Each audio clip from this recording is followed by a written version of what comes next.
हमारे सतस्वरूप महाराज ने भगवत दर्शन पत्रिका में बहुत ही दिलचस्प कहानी बताई है। यह कहानी एक नाविक और विद्वान व्यक्ति की है।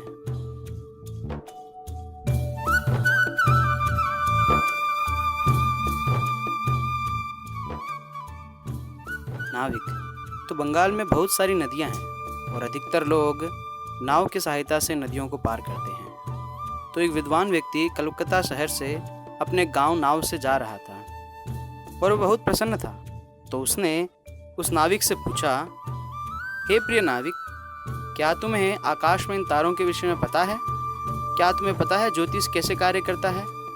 नाविक ने कहा, नहीं सर, मुझे नहीं पता।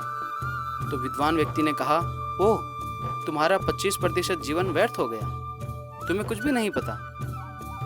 थोड़े समय बाद उस विद्वान व्यक्ति ने पूछा, क्या तुम भूविज्ञान के बारे में जानते हो? कैसे ये पानी और धरती चल रहे हैं? तो उस नाविक ने कहा, नहीं सर, मैं तो एक गरीब व्यक्ति हूँ, मुझे क्या पता होगा। तो उस विद्वान व्यक्ति ने कहा, ओह, तुम्हारा तो 50% जीवन व्यर्थ हो गया है। और उसके कुछ ही समय पश्चात एकदम से आकाश में बादल छा गए। काले बादल आकाश में छा गए और तूफान आने लगा। तो उस समय उस नाविक ने पूछा, सर, क्या आप तैरना जानते हैं? तो उस विद्वान व्यक्ति ने कहा, नहीं, मैं नहीं जानता।